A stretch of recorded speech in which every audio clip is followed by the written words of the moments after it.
Indian cricket star players Rohit Sharma, Virat Kohli ఇద్దరు టెస్టులు, టీ20లకు retirement ప్రకటించారు. ఇప్పుడు కేవలం వన్డే ఫార్మాట్ లో మాత్రమే కొనసాగుతున్నారు.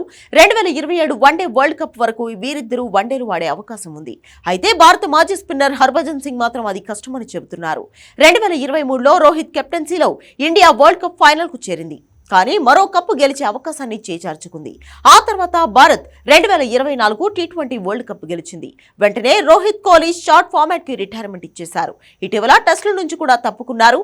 ఇద్దరు వన్డే వరల్డ్ కప్ పై ఫోకస్ పెట్టారు. అయితే ఇతర ఫార్మాట్లలో ఆడకుండానే అత్యుత్తమ ఫామ్ లో ఉండడం కష్టమని హర్భజన్ అంటున్నాడు. హర్భజన్ సింగ్ తన యూట్యూబ్ ఛానల్లో కోహ్లీ, రోహిత్ రిటైర్మెంట్ ప్లాన్స్ గురించి తన ఆలోచనలు షేర్ చేసుకున్నాడు.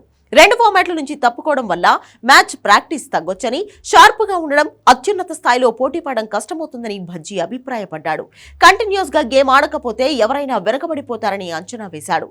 కోహ్లీ, రోహిత్ శర్మ పరిస్థితిని మరొక భారత క్రికెట్ లెజెండ్ MS ధోనీతో పోల్చాడు. 2019 ప్రపంచ కప్ తర్వాత ధోని అంతర్జాతీయ క్రికెట్ నుంచి రిటైర్ అయ్యాడు. కానీ ఇండియన్ ప్రీమియర్ లీగ్ ఆడడం కొనసాగించాడు.